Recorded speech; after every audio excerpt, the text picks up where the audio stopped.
Good morning. Thank you very much for having me here. And I'm with Marco. I'm not going to Cold Spring Harbor meetings anymore. This is much better. And the skiing is way better.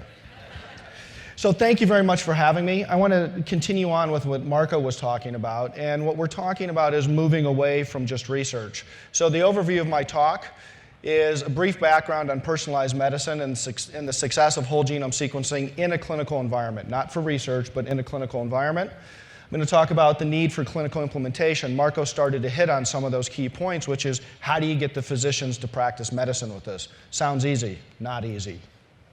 And why what you do is important. That might sound a little bit odd from an academic, but I hope to convince you that you need to do a lot more selling by the time I'm done with this. And so see what I mean when we go through that. So personalized medicine, this is my favorite definition of personalized medicine. There's many. It's products and services that leverage the science of genomics, proteomics directly, and capitalize on the trends towards wellness and consumerism to enable tailored approaches to the prevention and care. Mind you, in the United States, with trying to bend the healthcare curve, it will be about you having to pay more of your money and you becoming a consumer. And that is a fundamental change in how patients are going to be looking to you and looking to us to practice medicine. So there was a time when it cost $1 billion in 10 years to sequence the first human genome. There was a time when genetics was a subspecialty. You guys, in some senses, are all geneticists at one level or another, and you will become more and more geneticists as it goes down the road. There was a time when patients were not healthcare consumers, and they are increasingly becoming healthcare consumers, and that is not going to go away, and it scares medicine tremendously, but this is where it's going. And when sequencing machines were for research use only. I know it's still labeled that way, but. So it's a big business, and it's only going to get bigger. These are some estimates that by 2015, which is not so long from now, it can be up to $452 billion. And if you look at the slide, you don't see a lot about the laboratory. It's really about everything else that extends from this information from the laboratory. And it will permeate everything. You're going to hear about ag. You're going to hear about everything. Genomics and digitalization of life is going to be absolutely everywhere we can possibly imagine, and then some. So you're all familiar with genetics. Whether you've studied genetics or not, you all know what this is. This is Down syndrome, trisomy 21. So the only difference between then and now is resolution. There's more and more resolution. There's more and more ability to identify things. And we'll talk some more about that as we go through. So just to remind you, a little bit of biology here. I can't help but being a little professorial for a moment. You get 23 chromosomes from mom, 23 chromosomes from dad. The DNA in every one of your cells is as tall as me, 2 meters. It contains 3.2 billion base pairs from each one of your parents, so 6.4 billion base pairs. And there's about 30,000 genes, except for the Y chromosome, which is largely deficient from genes, which at least half the audience knows that. Now, with this information, what can we do with this? Well, there's a lot of things we can think about it. And one of the things I'm sure you've all wondered is how long is all of the DNA in your body?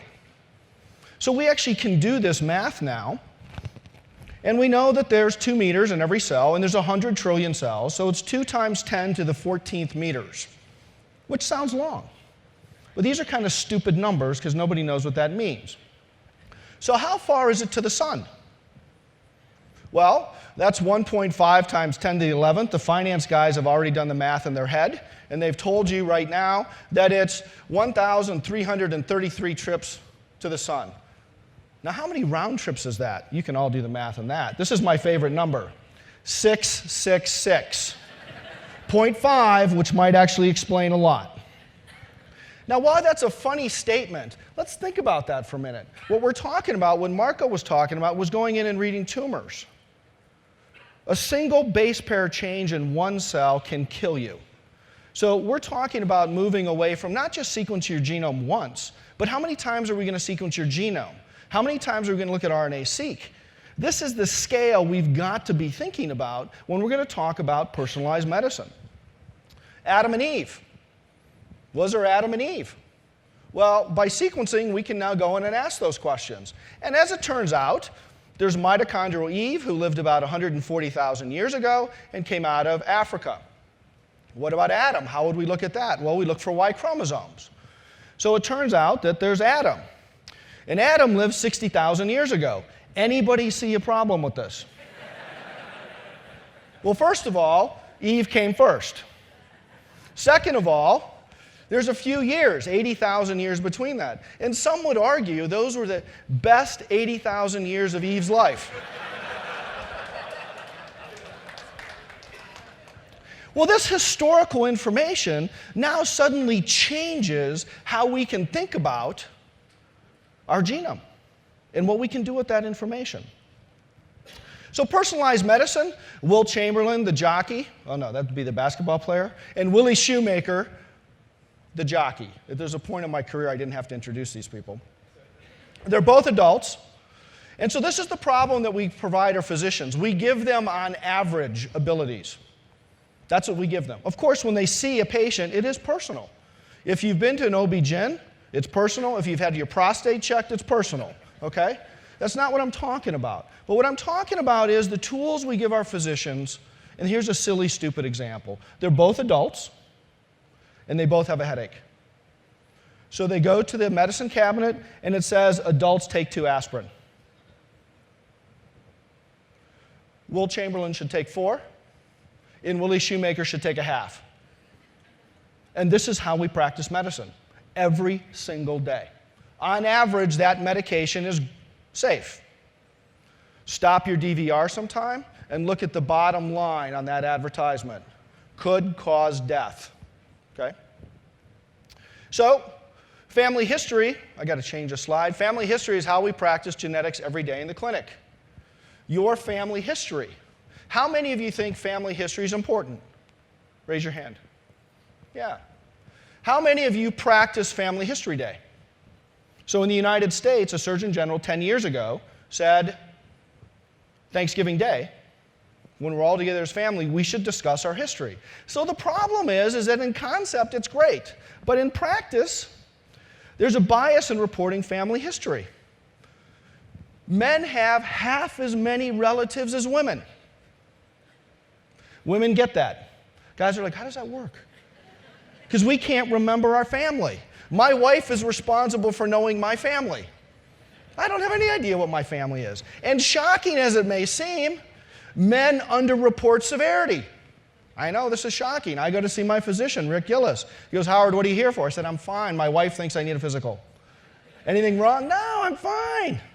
Right? So, if this is how we practice medicine, so here's a true story in my family. I've been studying high blood pressure for 30 years. Being a dork scientist, everybody in my family knows this is what I do. My dad fell off of a ladder a couple years ago, was in an emergency room in Chicago. I drove down there. My mom was going through his history. We get to the hypertension part. Now, of course, I'm checking off as we're going through the history in my head. And we get to high blood pressure. He goes, does Dick have high blood pressure? And she goes, yes. And I'm like, what? Well, that must be new. Is he on medication? Yes. And I'm thinking, what? He's on medication? How long has he been on medication? 10 years. I had to bite my finger, right? Do you think anybody would have bothered to tell me that? For 10 years, I've been filling out my family history form, no hypertension. So here's the problem. If we have the right data, family medicine's important. That is your genetics.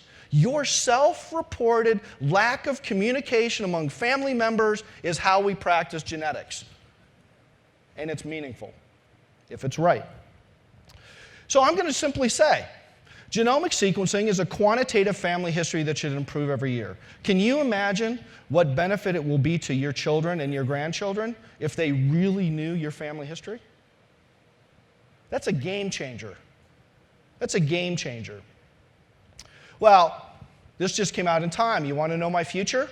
And people look at this and they're like, oh, this is really science fiction. We're a long way away from this. It's not going to happen anytime soon. Except for all these genome-wide association studies are showing that we've mapped a tremendous amount of biology onto the human genome. And if you go in and you take a look at the list, it's almost meaningless to put this up there. There's really important things in here. Endometriosis, as an example. But you go and you look at the editorials. The editorials say the SNPs, it's too small of an effect. They don't have an effect on healthcare, which is true. If you look at it epidemiologically, this is no longer epidemiological science. This is about what does it mean in an individual. Nobody is prepared to know how to do that. Well, one of the great things about this business is the direct-to-consumer genetics, because they're driving a bunch of this stuff. And so they just had a publication that came out recently. Oh, I'm sorry, I forgot I was going to talk about PharmGKB. The other thing about all these diseases is drugs. So if you go to PharmGKB, there's 370 drugs that have some type of information about genetics. And some of this is shocking, or at least I hope you're shocked when I show you this. So one of my favorite examples is clopidogrel. Okay, this is a $1,500 a month drug. It's just come off patent, but that's what it was before. It's also called Plavix. 26% of people taking this medication cannot metabolize it to its active form. We do not do genetic testing. It's recommended, but we don't do it. So these people are taking a drug for $1,500 a month that does not work. Puts them at a 50% higher risk for a second heart attack. And we're not testing for it. Morphine, aspirin, a whole bunch of other things. This is all out there.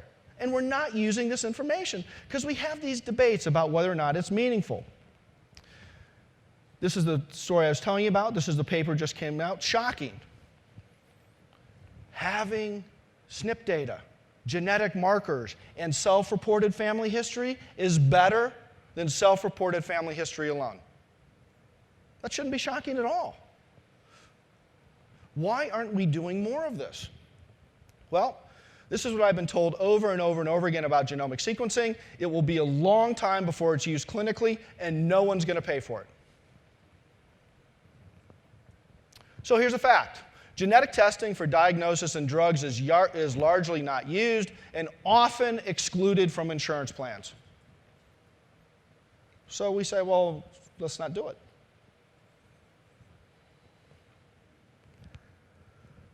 So on June 27th, 2009, I got this email from Alan Mayer, who is a pediatrician, GI, who said, and this is June 27th, briefly, XXX, that's Nick, a 4-year-old boy with a very unusual malignant form of inflammatory bowel disease and profoundly delayed wound healing, life-threatening loss of weight, so on and so forth, has been in the hospital since January. This is June. So Nick was dying. Could you read his genome and see what's wrong? So we decided we'd do that. At that point in time, it was $75,000 to do an exome. We did an exome sequencing on this, and we went and we found the variant. This is what Nick looked like.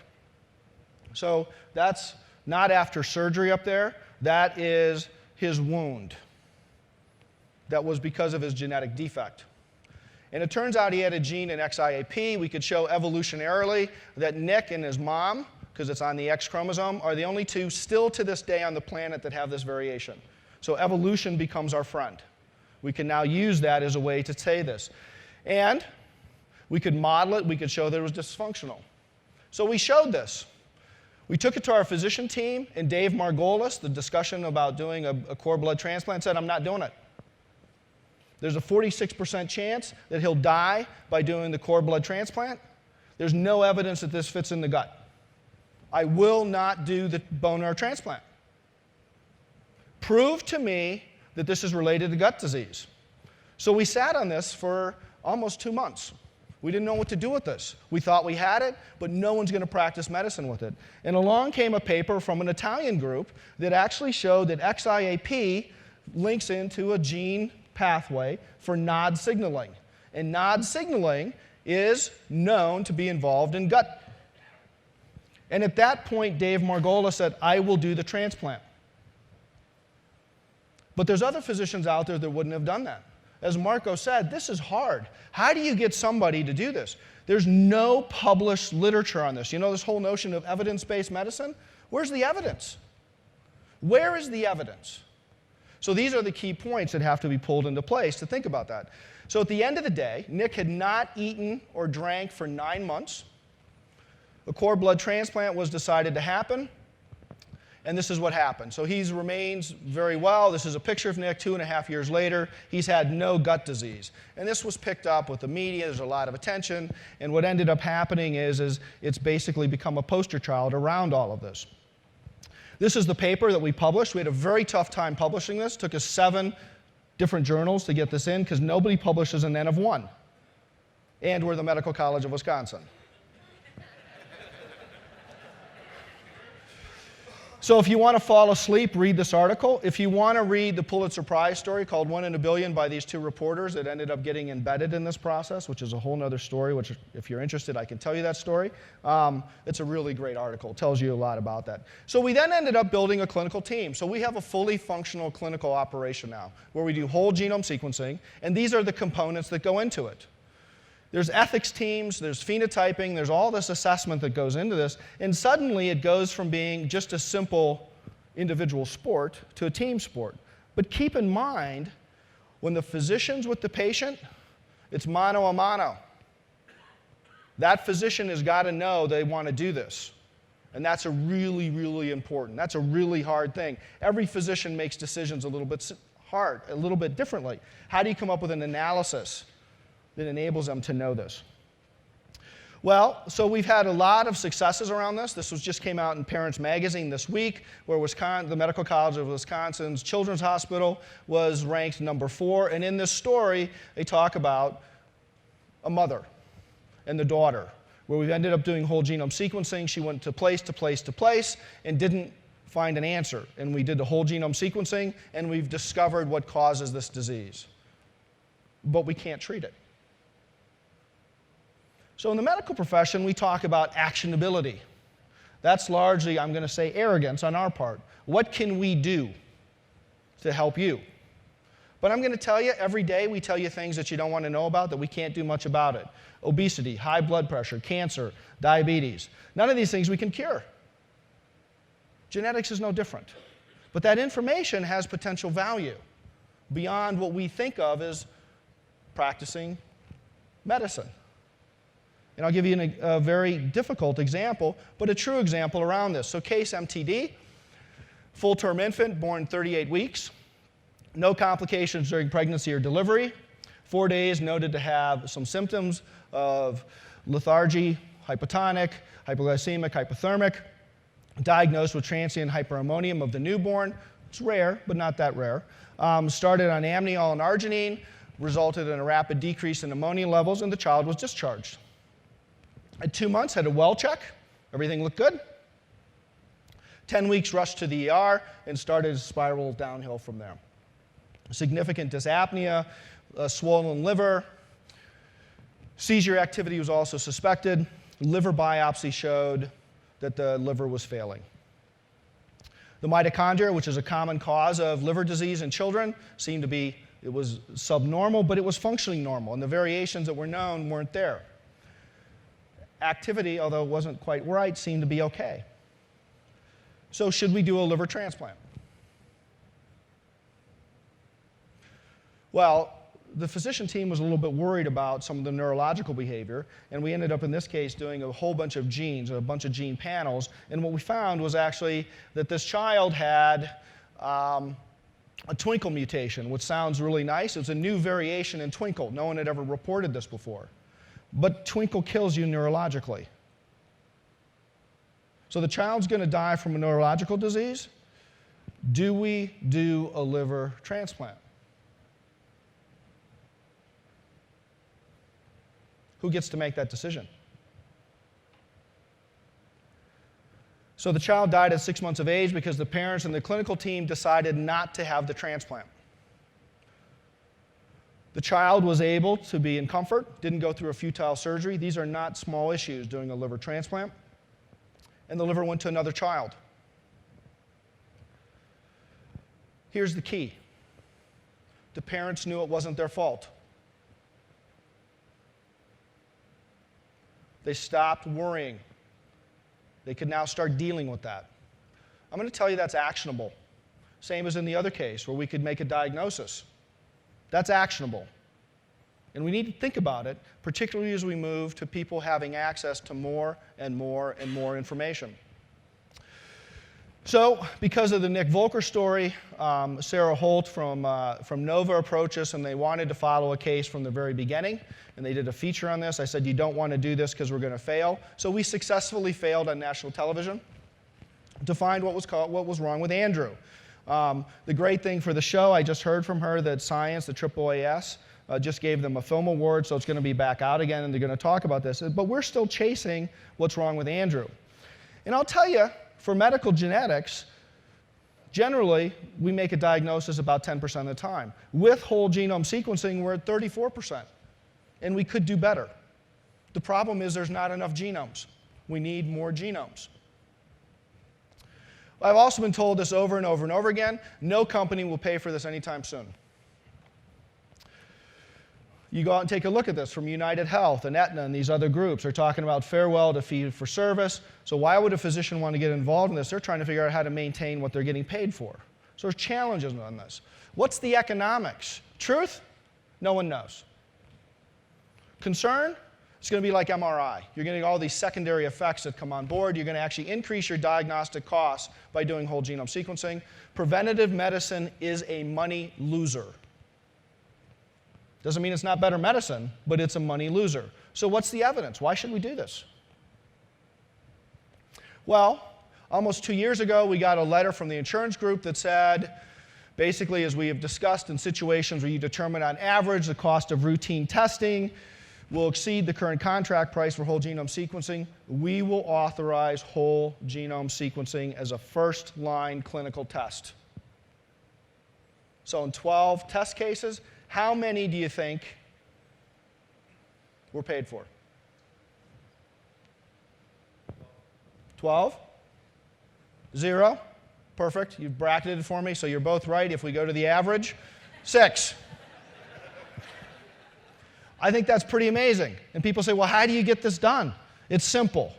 We go to them and we say, we will nickel and dime you one gene at a time until you have to come and do the whole genome. And if you just would have done it in the first place, it would have been cheaper. It's not about efficacy. It's not about the evidence. It's about the finances, right? So it's doable. But genomics medicine is way more than sequencing. We're really in an age where we're digitalizing a whole bunch of things. These are all the different pieces that have to come together. How do you integrate this information? How do you pull these pieces together? How do you deliver 6.4 billion data points to a physician who has 7.5-minute contact time? Well, let's think about medical history for a few minutes. What's this? Blood pressure cuff. How many of you have had one of these? Please, everybody raise your hand. Is this good medicine? We prescribe billions of dollars of medications on this every year. It's a balloon. We blow it up on your arm. We shut off your blood flow. Somebody listens, whether it's a machine or a human, that says, oh, the blood's come back.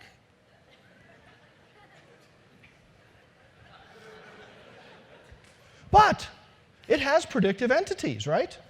So there were some points in times where you would have been burned at the stake for being a witch, for being able to predict a stroke. All right? What's this? An EKG. Is this good medicine? Yeah, it's pretty good. It's 13 wires that sticks on your body. Do we make mistakes on this? Every day. So what's the difference between a blood pressure cuff, an EKG, and sequence? We simply accept and know how to use the other two. And we worry. We worry, oh my gosh, what are we going to do about incidental findings? Who should control that? That's personal. They're your findings. What are you going to do with them? How do we deal with it? We just had a case, a cancer case, came in. We're probably not going to save this woman's life, but she has Marfan's on top of it. We found in her family carriers of Marfan syndrome. It's not a bad outcome for the family. So, do you want your genome sequenced? Come on, you're a sequencing company. How many of you would like to have your genome sequenced? Yeah, now I just violated a very important thing, right? So in a clinical study, we have to worry about how do people feel about doing this. What if you actually don't want your genome sequenced and you work for a sequencing company?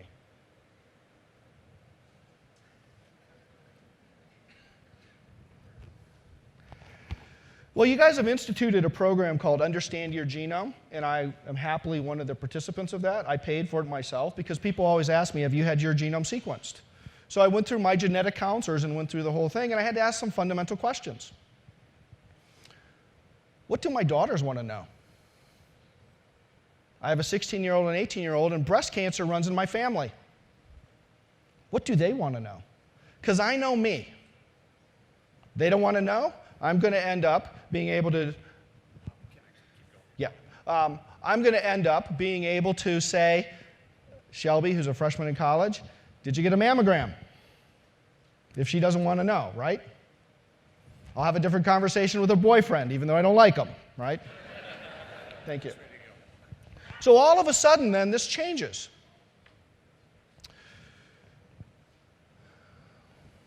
And should we be helping you practice medicine on you? So here's my genome. So if we could pull that up.